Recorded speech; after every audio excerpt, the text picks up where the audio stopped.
Okay, so a couple of years back, Jimmy Dore interviewed Andrew Yang and the discussion turned to increasing the minimum wage to $15 an hour. Andrew Yang pushed back a bit, saying that it might cause some small businesses to cut shifts and that instead, a UBI would be a preferable route to getting money into the hands of workers.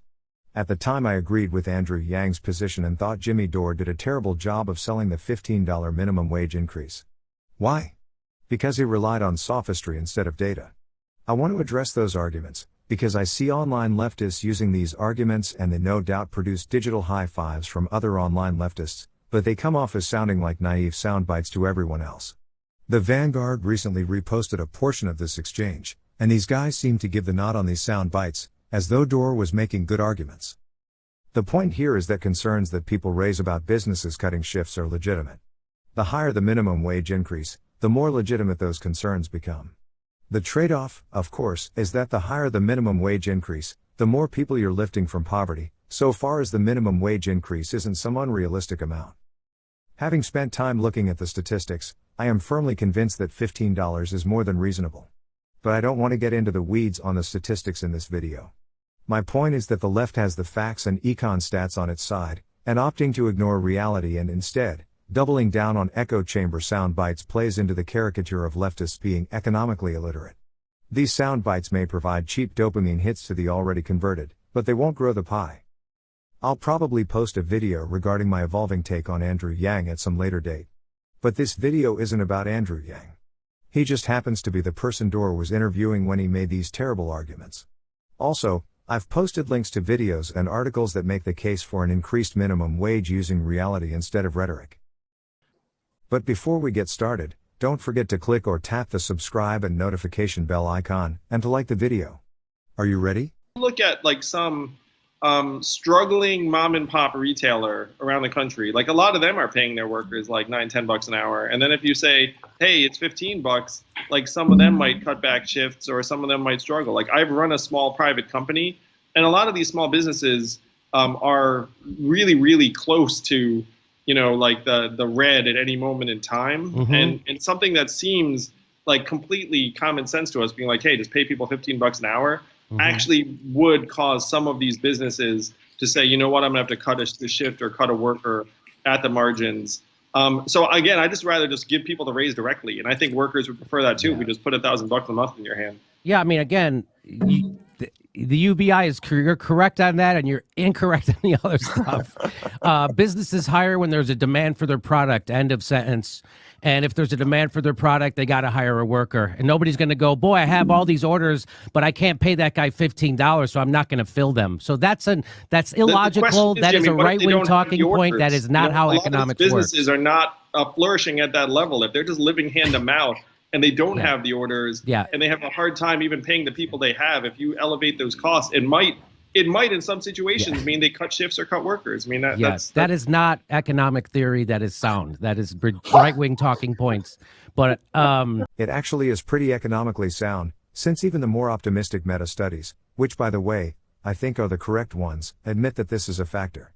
The higher the minimum wage increase, the more this becomes a factor. Jimmy Dore is assuming some hypothetical scenario where customers are banging down a business's door, demanding their product or service, and the only bottleneck currently preventing said fulfillment is the hiring of new workers. Andrew Yang correctly points out that this is not the case for many businesses, and if anything, he understates this reality. Many businesses are in fact living hand to mouth.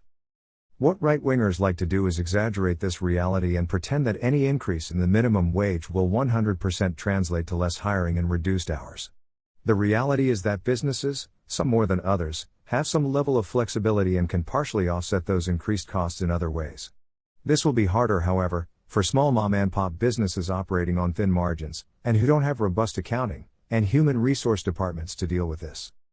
Also, just because there is demand for the type of product or service you happen to offer, doesn't mean customers already know about you and are knocking down your door, demanding them. This is the problem with the rhetoric that people like Jimmy sell to their audience. If you're a small restaurant, you're competing with every other restaurant in your location, many of them with larger resources than you. right, I have a small business. We have 6, 7 employees at this place right here. And if I can't afford to pay someone a living wage, I should go out of business. Why should I be able to make a living wage, but the person who generates that income for me doesn't get to have a living wage? That's ridiculous. Ooh. Let's be clear here. Jimmy Dore has a podcast that he runs in his garage, with very little overhead and clearly no research budget. His business model is to yell the same narrative into a microphone over and over. He doesn't have the overhead costs of, say, a restaurant or a laundromat. Nor is he competing with countless other businesses. He pretty much has the Alex Jones minus the talent or testosterone market, all to himself. The people he is employing are almost certainly professionals in their field, not cashiers. So his comparison is nonsense. If he wants to put his money where his mouth is, he can open up a laundromat or a small restaurant. Also, how does he not know whether he has 6 or 7 employees? That's a pretty easy number to keep track of and makes me question the validity of his story. As for why a business owner should make a living wage while not paying their employees the same.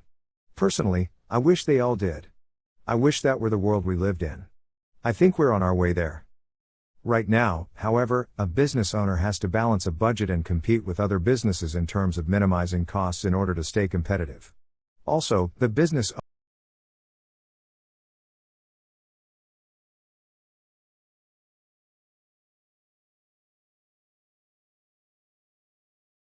owner is the one who took the risk.